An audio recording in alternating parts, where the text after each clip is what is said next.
Good day. So in this video, we will solve parallel and parallel series configurations from Boylestad 11th edition.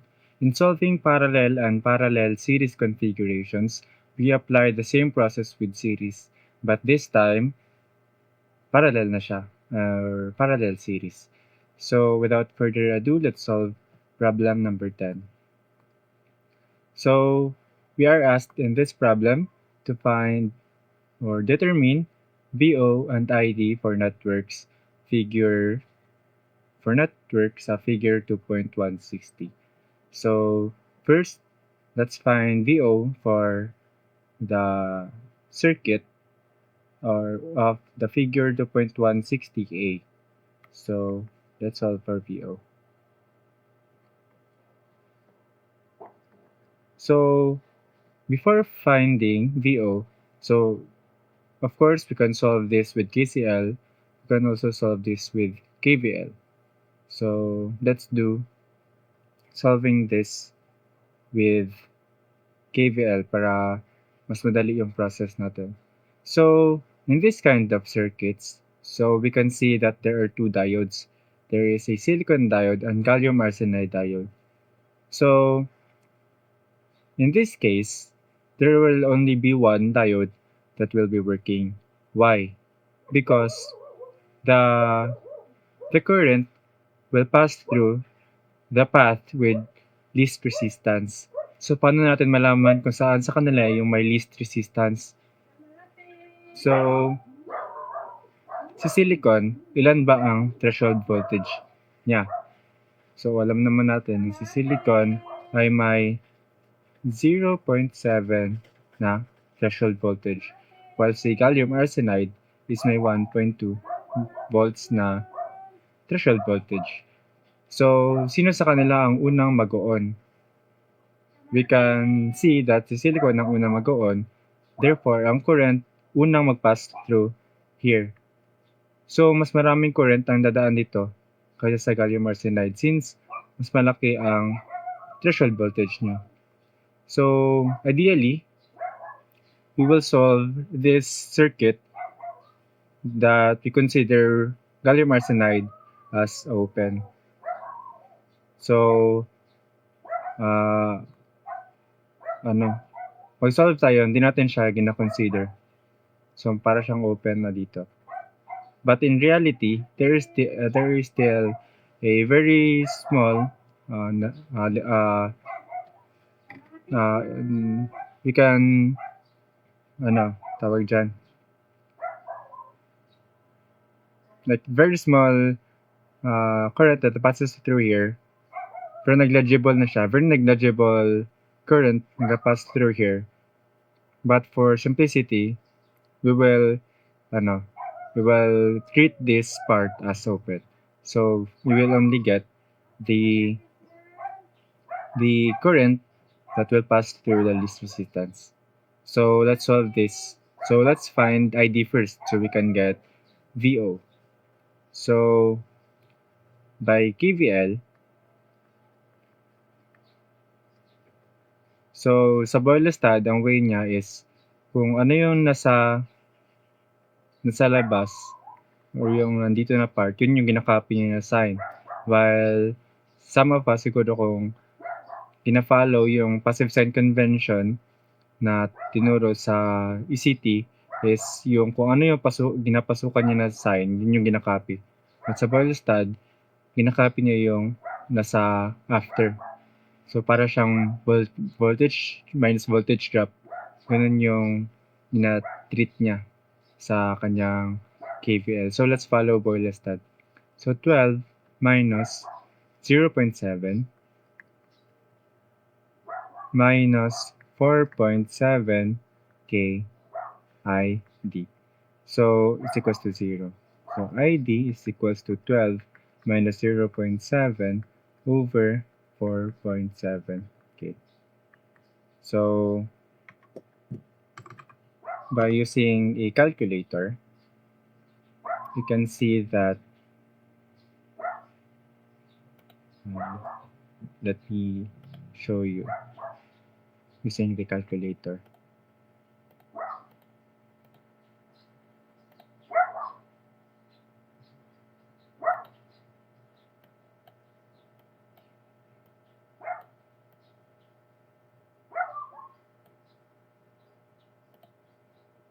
So using the calculator, 12 minus 0.7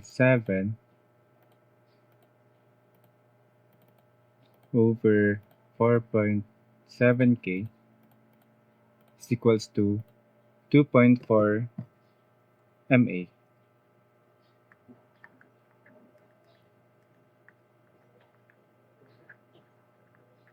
So we already got our ID. Next, let's find VO. So when solving VO, ito lang yan na part. So nag-measure ka lang ng voltage niya from here to ground. So kung may multimeter ka, parang ganun na yung ginagawa mo. Gina-measure mo lang yung part na to na circuit, yun yung kinamin dito ng VO. But since sa KVL, ang definition niya is the voltage across closed loop is equals to 0. So meaning, kung ano yung dapat yung voltage dito, yung dapat yung voltage din na nasa other part ng circuit para mag-cancel out sila para ma-follow yung rule ng KVL na dapat 0 yung output, yung total voltage nila. So, one way to solve VO is find the voltage drop sa taas. So, 12 minus SI on 0.7 minus VO is equals to 0, which is VO is equals to 12 minus 0.7, which is equals to 11.3 volts. So that's it. That is our answer. Pero since sabi natin sa KVL, pwede natin dito i-solve itong VO gamit ito ang resistor. So VO is equals to IDR. So ohms to pa rin. 4.7K times ID natin, which is 2.4 MA. That is equal to 4.7K times 2.4T MA equal to 11.28. So 11.3 pa rin. Pag-round up. So same answers.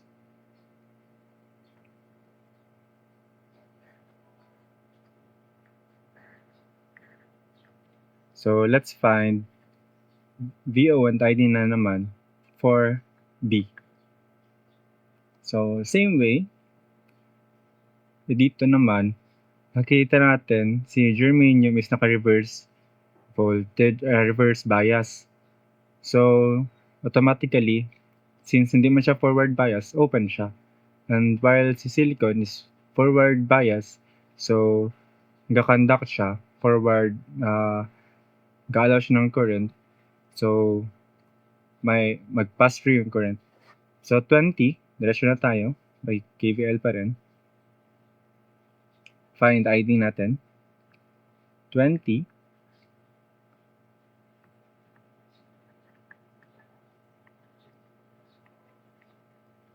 minus 0.7 minus 2.2 kilo ohms 2K ID.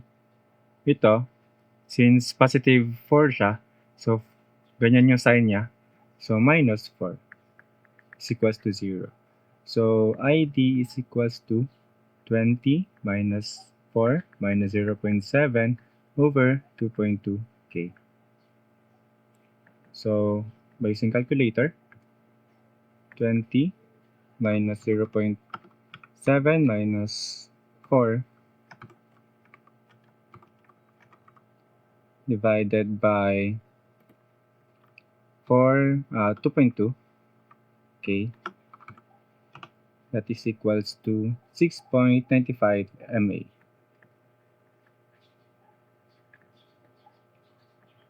So that is our ID. And our VO, same na din kanina, may KVL here na loop. 20 minus 0.7 minus VO is equals to 0. So VO is equals to 20 minus 0.7, which is equals to 19.3 V.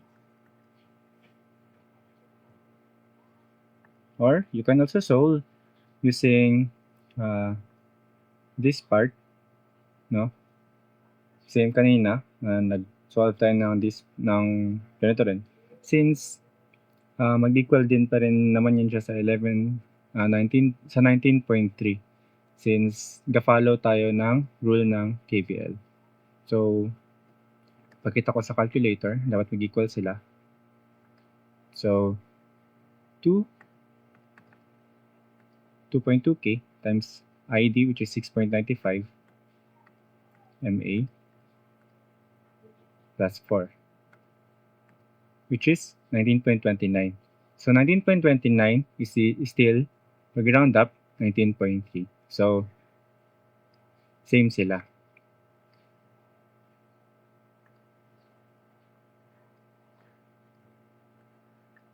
Let's proceed to, so if we check sa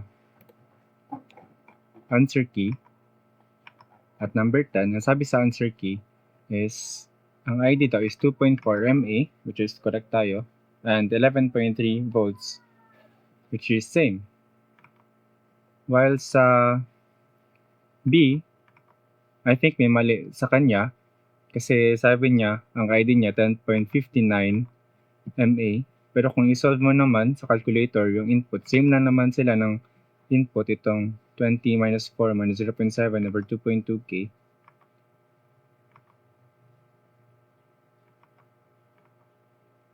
Makakuha tayo ng kanya kasi plus 4. So, naging 10.95. Pero kung plus 4, kung gagamitin natin sa calculator yung plus 4, hindi minus 4 yung kanya, plus 4 kanya. Kung ganun, kung 10 point, sabi niya ang answer daw is 10.59 MA. So, 10.59 MA.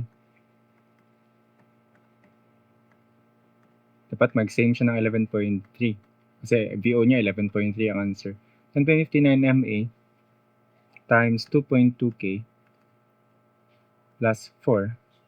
Dapat ano to, 19.3. Pero yung kanya is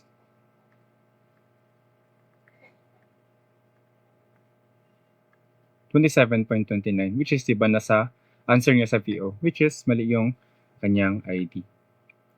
So, sometimes magkamali rin yung solution manual, kaya huwag tayong mag-aasa dyan.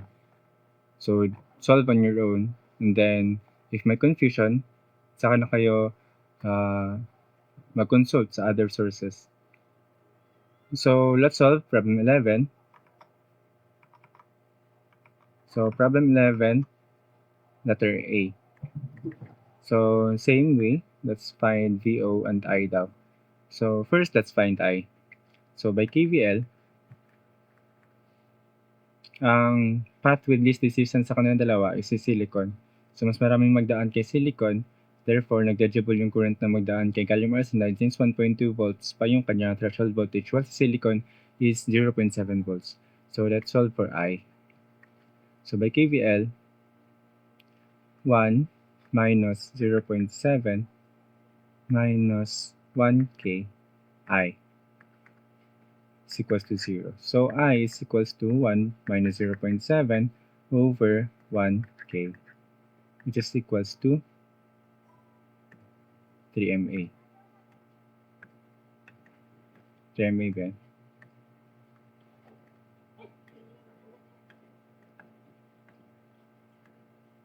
0.3 MA or 300 micro. So, 0.3 MA lang ang gagamitin natin. And we already got our I. Let's find VO. So, VO, same lang kanina. Same sa way natin dito sa taas. 1 minus 0.7 1 minus 0.7 minus VO is equals to 0. So, VO is equals to 1.1 minus 0.7. So our VO is 0.3 volts.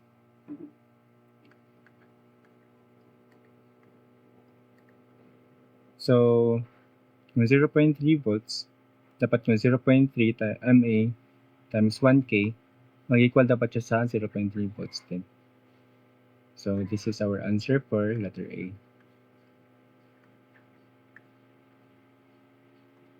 How about letter B? So, letter B, ang silicon, dito, series parallel na sila. Pero si silicon, both sila naka-parallel. So, saan yung dadaanan sa kanila? Since same lang naman sila silicon, equal lang yung current na dadaan sa kanilang dalawa. So, parang naghati lang sila, no? Pero we can treat them as one since yung total current naman na lalabas sa kanila, sa kanilang dalawa, is still equal kung mag-combine sila dalawa, no? So, 0.7 naman din yung voltage nila. So, 0.7 na lang, same voltage naman sila. So, kung mag-minus tayo ng voltage drop nila, isang 0.7 lang. So, let's solve I muna. So, I muna. So, 16 minus 0.7 minus 0.7 minus 4.7 Ki plus 4 is equals to 0. So, I is equals to 16 plus 4 minus 1.4 over 4.7 K.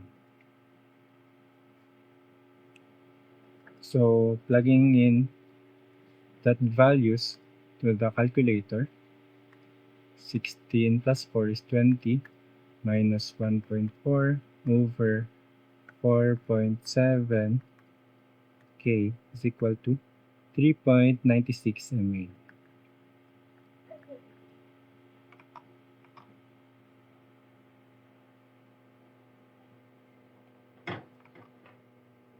That is our I.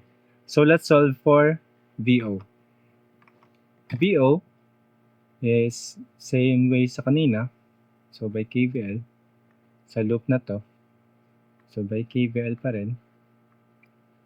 16 minus 1.4 is equals to VO. So VO is equals to 14.6 V. Okay. Checking sa calculator. 16 minus 1.4, 14.6. So dapat ito 14.6 din sa baba. So let's check ang 14.6. So 4.7 K times 3.96 MA minus 4. 14.612 which is 14.6 pa rin. Pag same sila ng decimal places. 14.6. So, this is our answers. And let's proceed to the next problem. So, dito, parallel na silang tatlo. So, we are tasked to find VO1, VO2, and I for the network of figure 2.162. So, para sa akin, ang easiest way to solve for this is by KCL. Ilang node ba ang meron dito? 3. 1, 2, 3. No? So, pag mag-KVL ka, yung equation mo is may isa dito, may isa dito. And then, may I ka dito. Pero para sa akin, mas madali yung KCL. So, KCL lang gagamitin natin. So, kung gusto mo mag-solve ng KVL, solve it on your own and then check if same answers. Dapat kasi si KCL na answer and si KVL na answer is same lang. Unless may error na may error kayo in between sa process. So, let's solve for VO1, VO2, and I. So, VO1, so to si VO1 nakadikit lang sa itong node. So si VO1, itong node lang pa rin. Same na yan sila. Since short lang naman yan sa gitna nila. So si VO1, ito na yun siya. And then, since ito yung reference node natin, and then yung relate, yung sa rule ng nodal analysis, since nodal analysis ang gagamitin natin dito, sa rule ng nodal analysis na pag ang voltage source connected sa sa yung hinahanap na VO is connected naman din sa ground. So, yung VO1 mo, equal na siya sa voltage ng kung ano yung voltage source. So, kunyari ito, ang voltage nito dito sa node na to, 20 diretsyo. Ito, 0.7. Ito, 0.7 din. So, ito. So, kung balikan natin yung rules ng yung process ng nodal analysis, we can conclude na ito yung mga voltages niya. So, VO1 is equals to 0.7, VO2 is equals to 0.7, and our I is just equal to ito, di natin pwede sabihin na 0.7 agad since yung sa KCL, yung lahat ng voltage in, current in is equals to current out. So since ito is isang current out lang, dapat alam din natin yung current out sa kabila para ma-conclude natin na zero silang, yung current nilang na nag-leave is equals to 0. No? So yung lahat ng current nila is 0 kung i-add natin. So let's solve using nodal analysis. So ito yung reference, ito yung node ito yung I na hahanapin natin. So I na leaving plus I1, sabihin natin I1 ito. And ito si I2 plus I2 is equals to 0. So ito yung sabi ko kanina na dapat na-conclude natin na 0 yung total current leaving the node. So I is equals to negative I1 or minus I1 minus I2. So ang I1 natin, ng current ng I1 dito is negative 0.7 minus 20 over 1K. Minus, I2 naman dito is 0.7 minus 0.7 over 0.47K. And then, diretso na sa calculator.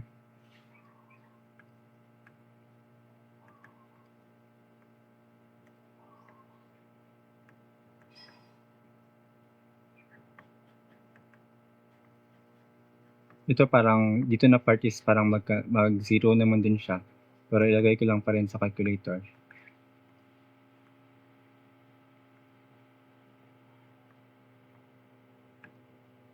So our current daw is 19.3 mA.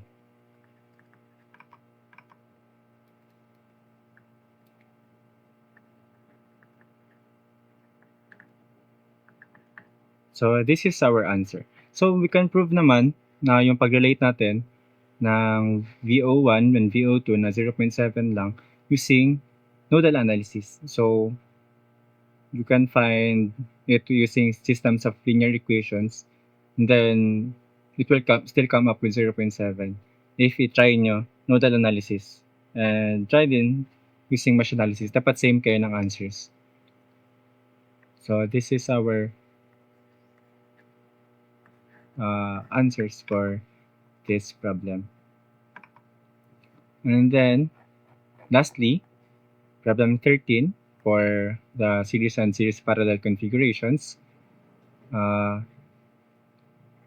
Let's solve VO and ID.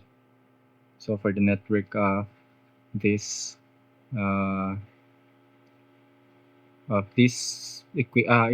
circuit. So dito, di natin siya masabi na si silicon yung path of least resistance agad since may mga resistor na nakakonect sa kanila. So, both na sila magana dito. So, ang current is both na magdaan dito and magdaan dito. So, let's find VO. So, sa libro, may other way siya, pero pwede mo naman din siyang kunin gamit ang nodal analysis or KCL. So, by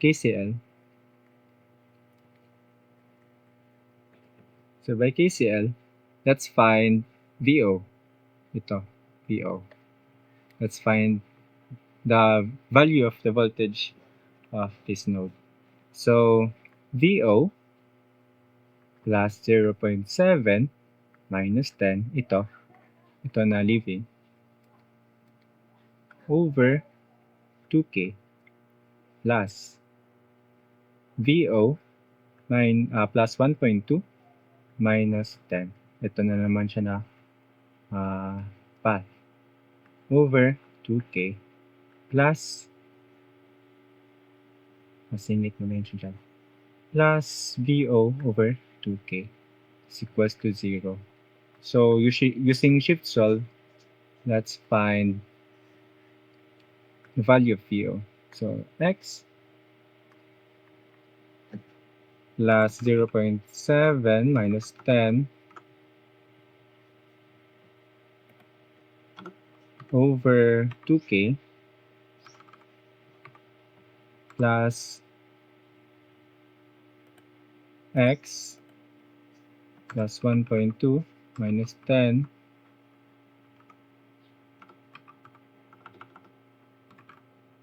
over 2K plus X over 2K. Then shift solve. So our X, or the value of our voltage VO is equals to 6.03 volts. So let's find ID gamit yung VO natin.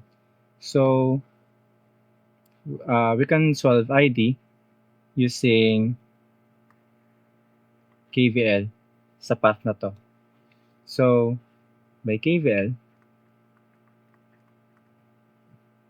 10 minus 0.7 minus 2KID minus VO, which is 6.03. So, sige, simplify muna natin. 9.3 minus 6.03 is equals, minus 2KID is equals to 0. So, our ID is equals to 9.3 minus 6.03 over 2K. So, 9.3 minus 6.03 over 2K. So our ID is 1.635 mA. So this is our ID. So these are the answers for this equation. So sa libro, may other way, yung sabi ko kanina, may other way siya. You can check it. I mean, sa solution manual, may other way siya. You can check it. Same answers din naman yung mag-come up. Pero, mas madali talaga yung way ng KCL. Since diretso na shift solve ka lang, makuha mo na yung VO agad. So, this is for parallel and parallel series configuration. Next video is all about logics and or logics.